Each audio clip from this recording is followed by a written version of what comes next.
자, 할렐루야. 반갑습니다. 이번 시간에는 우리 사도행전 9장 1절에서 25절까지 말씀 우리 함께 보겠습니다. 8장까지는 사도행전 이제 전반부라고 할 수 있어요. 그래서 사도들의 이적과 기사와 또 성령의 임재함, 그리고 이제 이 사울이 드디어 등장하죠. 사도 바울의 회개가 이 9장에서 드디어 일어나고 이 이후부터는 이제 사도 바울의 이야기들로 거의 많은 부분들이 채워져 있습니다. 그래서 이제 오늘 이 9장에서는 사도 바울의 그 인생에 있어서의 정말 중요한 분기점이죠. 가장 중요한 하나님 만나는 시간, 그가 변화받는 시간. 그 전까지는 우리 스데반 집사를 또 죽일 때, 그때도 같이 가담했었고 많은 사람들을 옥에다 가두었던 그 사울을 바로 하나님께서 만나셔서 예수님의 그냥 빛이 비춰버리면은 다 끝나는 겁니다. 네. 그리고 우리는 하나님께는 정말 우리가 어떻게 이 너무나도 작은 존재이고 우리가 하나님 부르시면요 누구도 버틸 수가 없는 그런 존재들이거든요. 사울의 만남이 어떤지를 우리 같이 보도록 하겠습니다. 사도행전 9장 1절부터 보겠습니다. 사울이 주의 제자들에게 대하여 여전히 위협과 살기가 등등하여 대제사장에게 가서 다메섹 여러 회당에 가져갈 공문을 청하니 이는 만일 그 도를 따르는 사람을 만나면 남녀를 막론하고 결박하여 예루살렘으로 잡아오려 함이라. 그러니까 제사장한테 가서 그것들을 받으려고, 허가를 받으려고 그냥 그리스도인들 집어넣으려고, 옥에 집어넣으려고. 참 이것도 참 열심이죠. 그러니까 뭘 하더라도 열심인 사람들을 그 사람을 하나님이 이렇게 쓰시는 것 같아요. 게으르고 아무것도 안 한 사람들 쓰겠습니까? 하다못해 이 핍박, 이렇게 강하게 핍박하던 사람. 하지만 사도 바울의 마음속에는 하나님을 믿을 만한 그 믿음이 그 안에 있었습니다. 하나님 부르십니다. 드디어. 3절 사울이 길을 가다가 다메섹에 가까이 이르더니 호련히 하늘로부터 빛이 그를 둘러 비추는지라. 땅에 엎드려져 들음에 소리가 있어 이르되 사울아 사울아 내가 어찌하여 나를 박해하느냐 하시거늘 대답하되 주여 누구시니까 이르시되 나는 내가 박해하는 예수라. 너는 일어나 시내로 들어가라. 내가 행할 것을 내게 이를 자가 있느니라 하시니. 드디어 사도 바울이 사울이 이 길가에서 그냥 뭐 여러 사람들이 와서 그를 설득하지 않았습니다. 하나님이 택하실 때는 야, 저 아이는 나의 자녀다 하고 하나님이 딱 선택하시면요 딱 붙잡히는 그 순간, 그때부터 그 타임부터는 꼼짝 못합니다. 도망가지 못해요. 저도 이렇게 과거를 돌아보면요, 저는 고등학교 2학년 때 예수님을 그때부터 예수님이 이렇게 빛을 저에게 인생에 비추신 것 같은데 그 빛이 떨어지자마자 하나님께 그냥 사로잡혀 버린 거예요.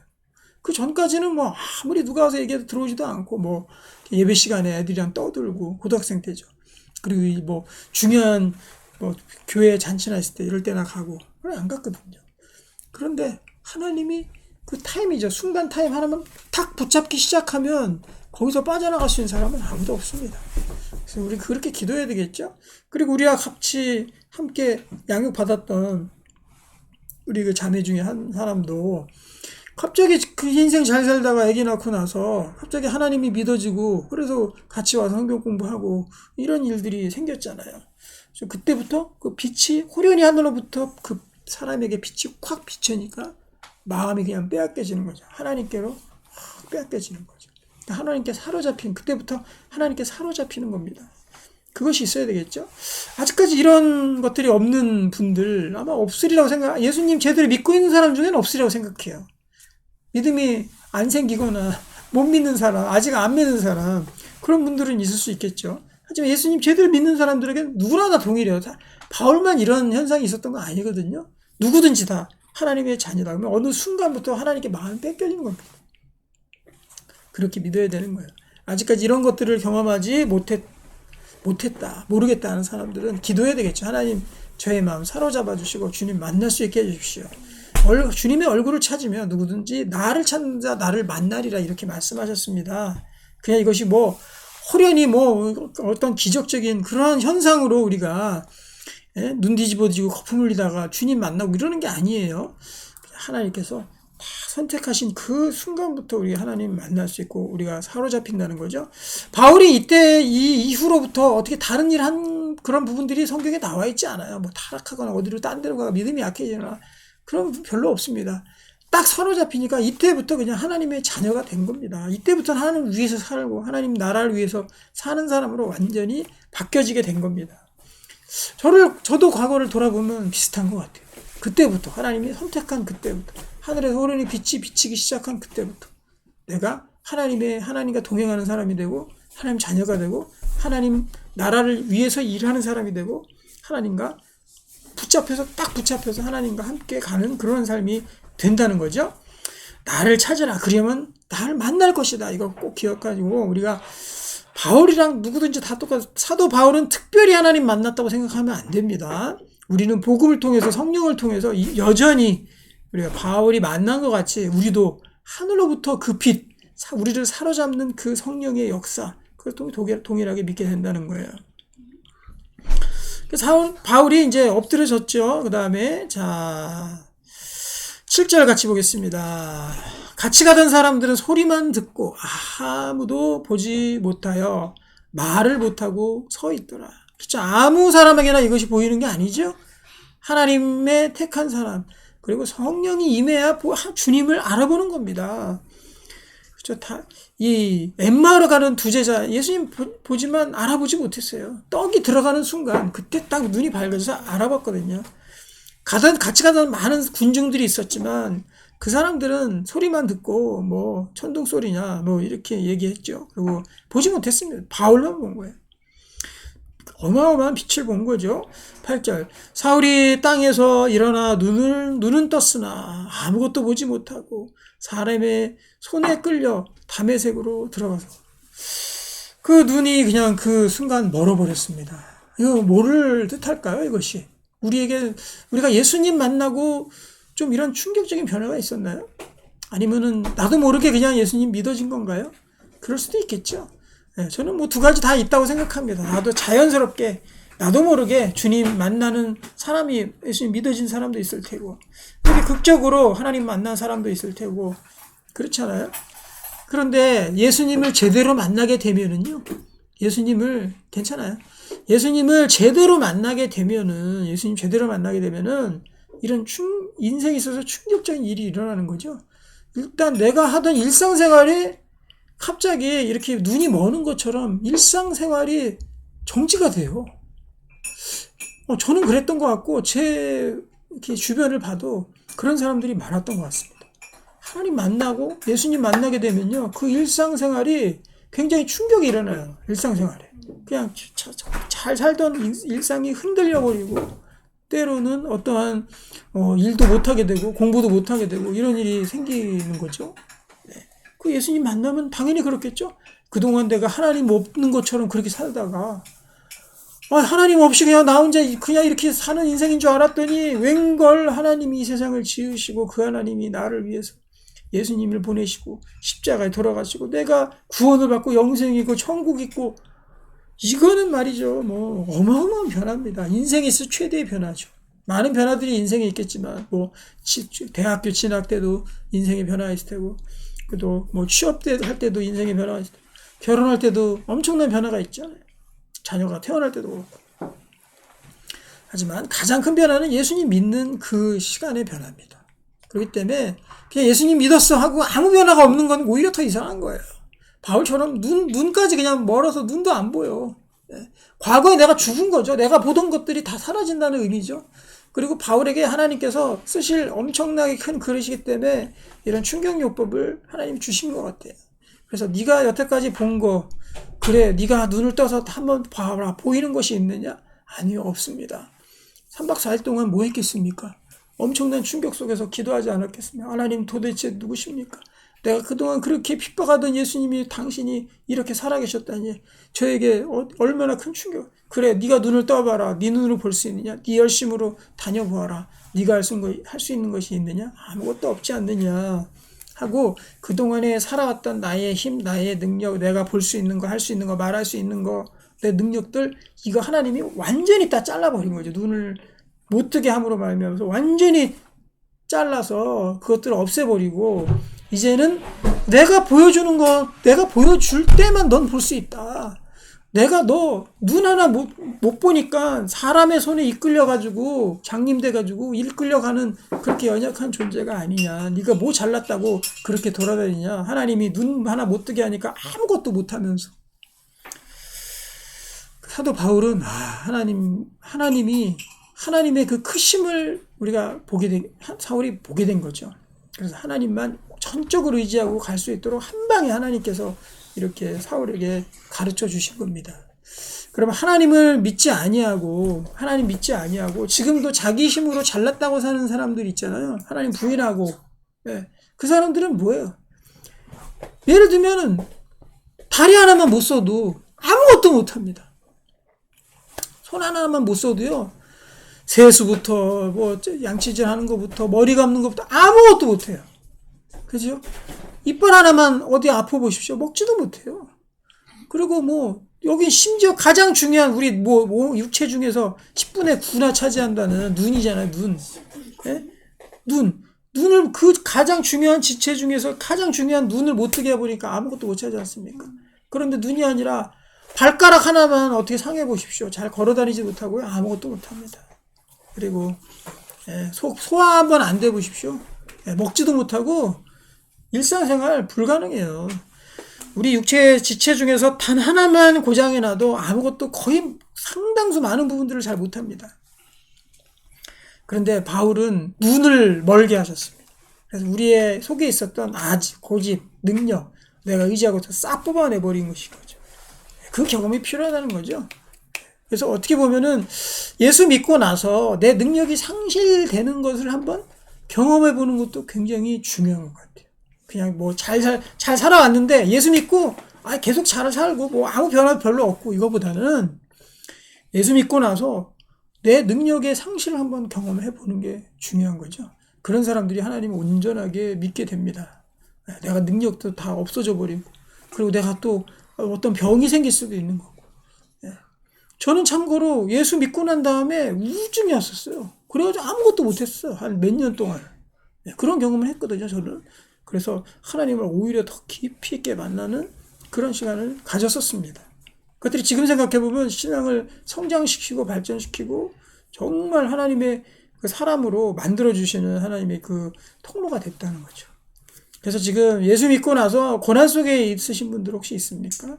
그러면요, 너무 속상해하지 마시고요.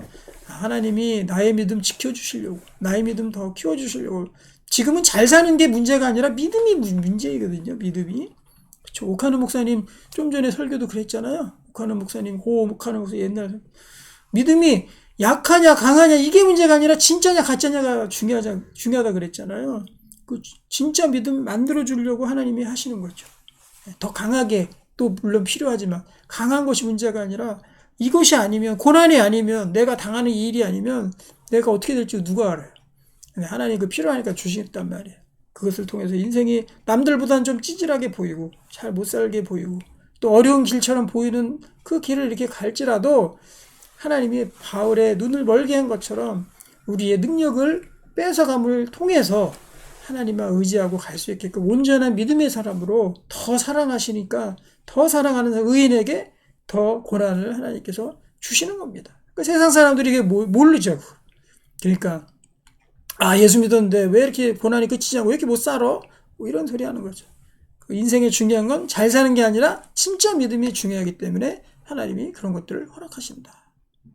그래서 9절에 보면 3박 4일 동안 동안 보지 못하고 먹지도 마시지도 아니하니라. 너무 충격이었죠.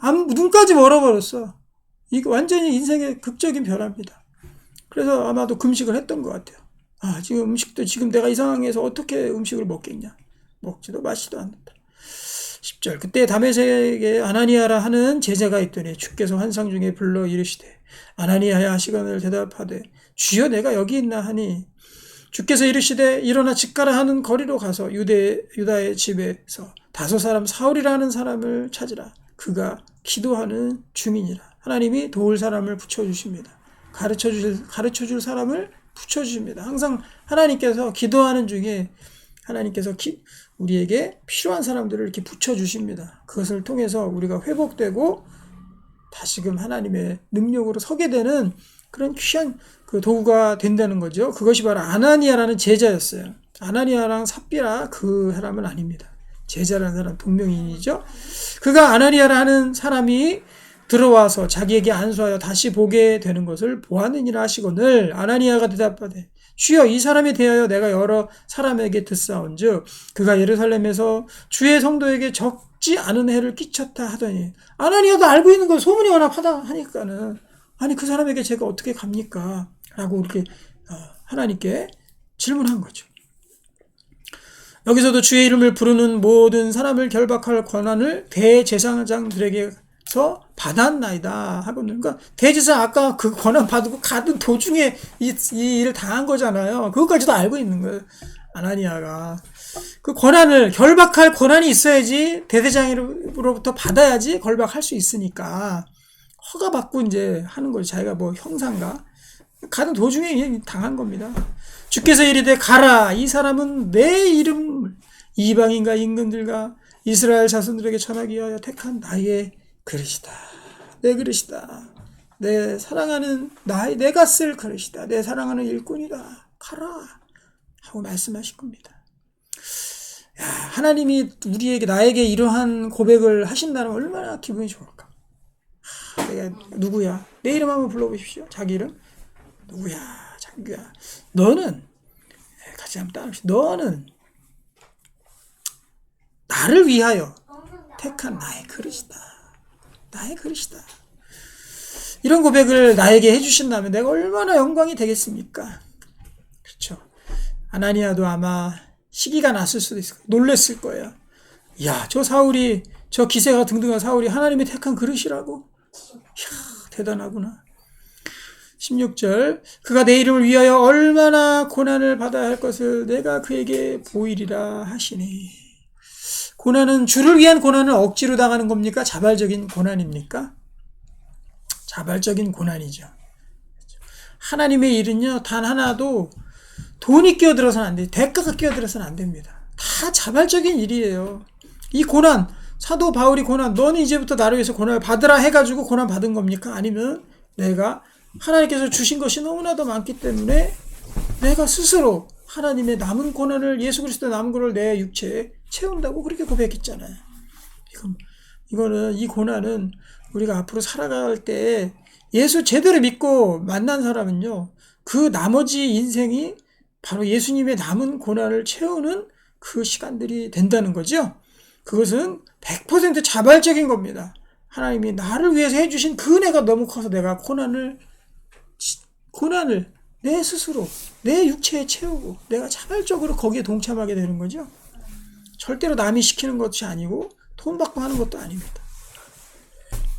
17절 아나니아가 떠나 그 집에 들어가서 그에게 안수하여 이르되 형제 사울아 주 곧 내가 오는 길에서 나타나셨던 예수께서 나를 보내어 너로 다시 보게 하시고 성령으로 충만하게 하신다 하니 즉시 사울의 눈에서 비늘 같은 것이 벗겨져 다시 보게 된지라 일어나 세례를 받고 아나니아에게 세례를 사도 바울이 받았습니다. 그러니까 아나니아도 대단한 사람이죠. 하나님께서 사랑하는 제자였어요. 그러니까 그런 중요한 일 나의 택한 가장 큰 그릇 역사상 사도 바울보다 더 큰 그릇이 있었습니까? 없었잖아요. 하나님의 이 선교 사역에 있어서 역사상 최대 하나님 쓰신 그 귀한 그릇인데 그 사람에게 세례를 베푸는 그 영광을 아나니아가 받게 된 거죠. 눈에서 비늘 같은 것이 3박 4일 동안 씻지도 않고 먹지도 않고 마시지도 않고 눈 감고 있었습니다. 그래서 거기에 무슨 눈곱이 엉겨 붙었는지 끼었는지 하여튼 뭔가 이상한 것들이 떨어져 나왔습니다. 그러니까 다시 보게 된 거예요. 하나님이 다시 그의 눈을 열어주신 거죠. 그때 딱 열렸을 때 어떤 생각이 들었겠어요? 내가 하나님께 이런 생각을 했을 것 같아요. 바울이 딱 그 빛을 보고 눈이 멀었을 때 아이고 난 큰일 났구나.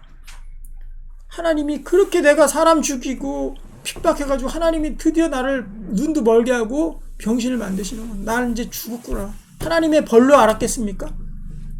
축복을 알았겠어요. 이 눈 뜨기 전까지는 아마 하나님께서 천벌에 처하는 줄 알고 그동안 내가 핍박한 사람들이 너무나도 많아서 내가 천벌을 받는구나 하고 그렇게 아마 위축되어 있었을 것입니다. 그런데 눈이 탁 다시 떠지는 그 순간에 내가 하나님의 힘으로 밖에 살 수 없는 존재구나. 이거 깨닫게 된 거죠. 그래서 고난은 필수입니다. 하나님 믿는 사람이 고난이 없으면 믿을 수조차가 없는 거예요. 인간이 그렇게 호락호락하게 죄에서 벗어나지 않습니다. 그렇게 자기의 아집과 자아가 쉽게 없어지지 않는다는 거죠. 내가 능력이 없고 얼마나 내가 능력이 없는 사람이고 하나님만이 나를 살게 하는 그 능력이구나, 요인이구나 하는 것을 깨달아 알았을 때 하나님께 대한 전적인 신뢰가 그때부터 일어나게 된 거죠. 바울이 눈을 뜨자마자 어떤 생각이 들었겠어요? 내가 하나님 없이는 단 한순간도 살아갈 수 없는 너무나도 연약한 존재구나. 그래서 알게 된 거죠. 그럼 얼른 세례 받았습니다. 아이고 다행이다. 내가 평생 눈도 못 보고 이렇게 살 줄 알았고 하나님께 천벌을 받고 지옥 갈 줄 알았는데 이렇게 다시 뜨게 되다니. 찬양했겠죠? 19절 음식을 먹음에 강건하여 지니라. 그리고 바로 전도하러 나갔어요. 사울이 다메섹에 있는 제자들과 함께 며칠 있을세. 즉시로 각 회당에서 예수가 하나님의 아들이심을 전파하니. 원래요 그 회개한 사람들 초신자들이 보통 전도 제일 많이 해요. 기신자로 가면 갈수록 오래되면 오래될수록 전도를 못하게 되더라고요. 바울이 즉시 전도했잖아요. 듣는 사람이 다 놀라 말하되 이 사람이 예루살렘에서 이 이름을 부르는 사람을 멸하던 자가 아니냐. 여기 온 것도 그들을 결박하여 대제사장이라고 끌어가고자 함이 아니냐 하더라.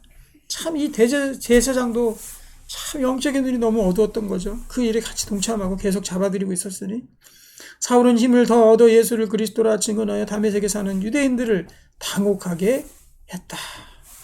여러 날이 지나매 유대인들이 사울을 죽이기를 공모하더니 그 계교가 사울에게 알려지니라. 그들이 그를 죽이려고 밤낮으로 성문까지 지키거늘 그의 제자들이 밤에 사울을 광주리에 담아 성벽에서 달아내리니라. 드디어 사울도 바울의 고난이 시작된 거죠.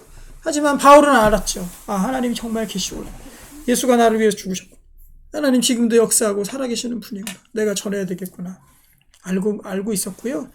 그리고 이 예수를 전하면 어떠한 큰 규례가 따릅니까? 아니면 큰 안 좋은 일이 따릅니까? 그거 아니잖아요. 하나님 믿고 잘 먹고 잘 살자는 얘기 아닙니까? 생명으로 심판받지 않고. 그런데도 사람들은 그를 죽이려고 하는 게 그게 인간의 본성인 거죠. 본성의 죄악인 겁니다. 우리 본성의 죄악이 바로 우리가 하나님 없이 살 수 있다. 내 능력대로 살 수 있다는 것이고 변화된 모습은 뭐예요? 내가 하나님 없이는 단 한순간도 살 수 없다는 것이 변화된 모습입니다.